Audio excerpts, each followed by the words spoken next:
you are most welcome here. But I'm very much delighted to have you today. You all know I've already been introduced. Brigadier Dominic Trace Gomwe, head the commander of the National Counterterrorism Center, whose work is just basically to coordinate. And when I see all of you here from various centers, various places, that's the really good work of coordination. And I'm honored to stand before you today, this workshop to assess the implementation of our project that is aiming, which has been on the strengthening efforts to prevent violent extremism and enhance human rights safeguards in Uganda.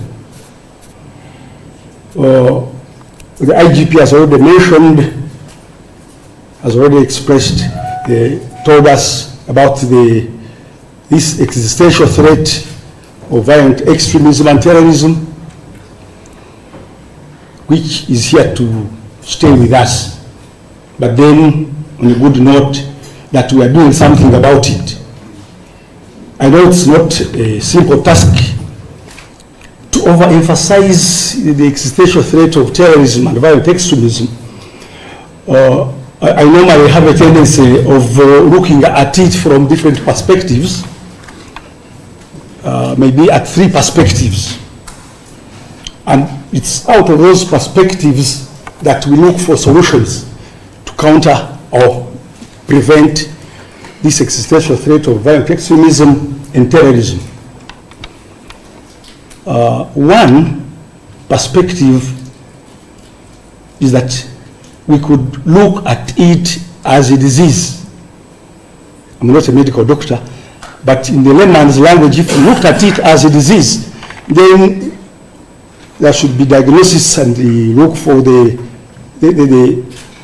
symptoms and then go ahead. Of course, prevention is always better than a cure. So we must rely on that preventive aspect, which is very, very important. If we look at it from the criminal perspective, then we must use all tools at our disposal to handle this criminal. So here, the law enforcement agencies, the legal minds, the human rights, that's where your work has been, and it's very commendable. That means we look for solutions from the legal perspective, and bearing in mind that as we are doing that, we cannot forget human rights, and that we must take human rights as very, very important in this case.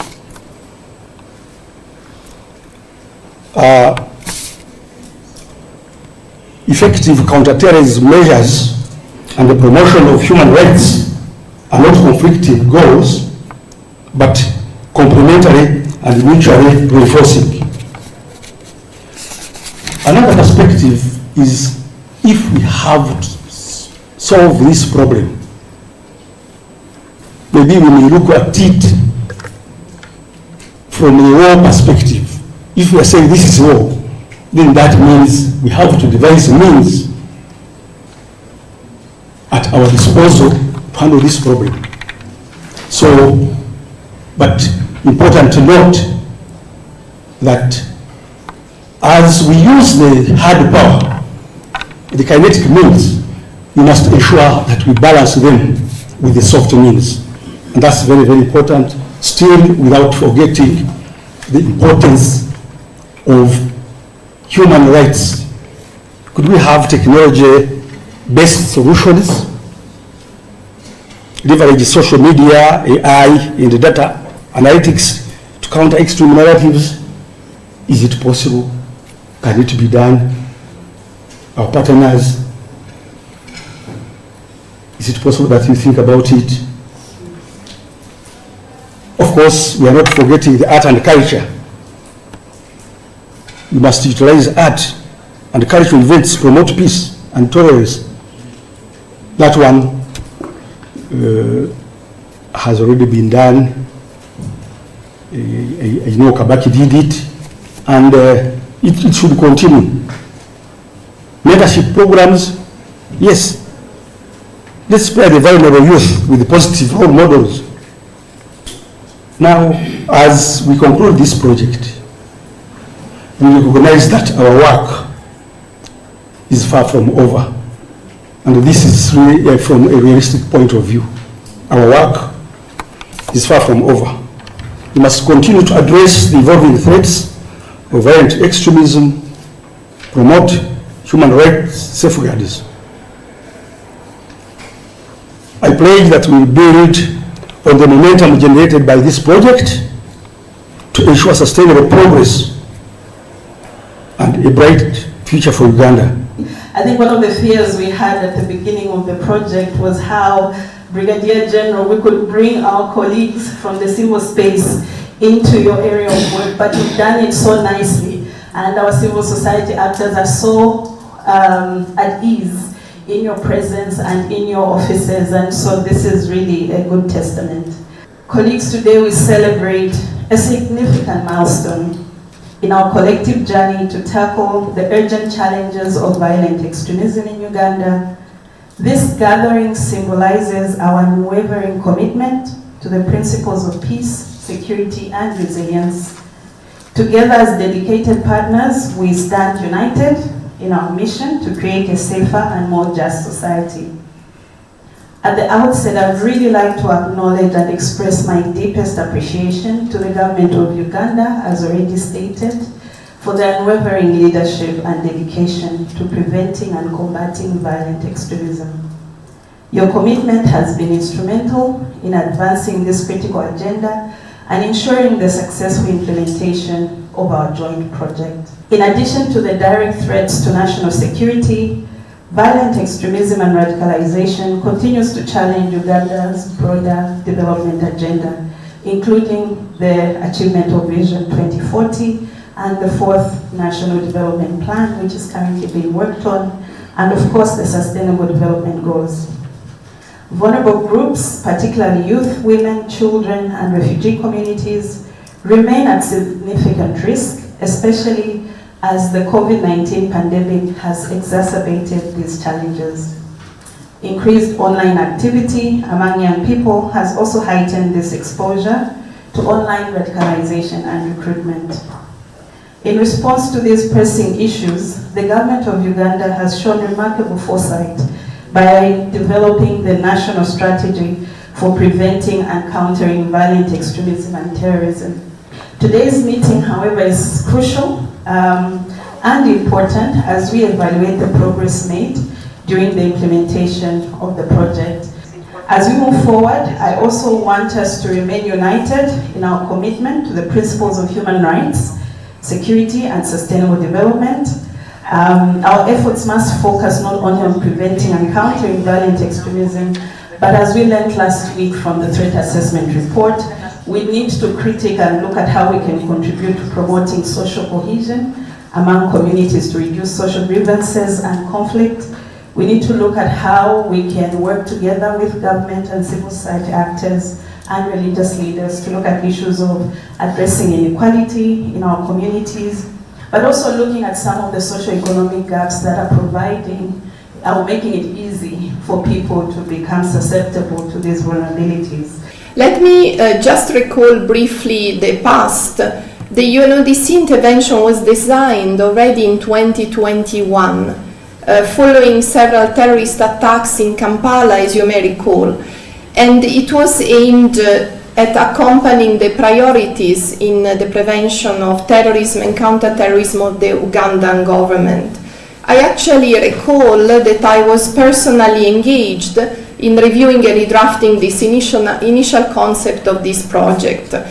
And I attached at the time, and still do today, a very special importance in working more closely with Uganda, in view also of the many ongoing challenges, not only at the national level, but also at the regional level. Throughout the years, we've been working with Uganda, but under this project, but also regionally in the context of a project for Eastern Africa with the YAPCO, the Eastern Africa Police Cooperation Organization, that focus more on strengthening law enforcement capacities.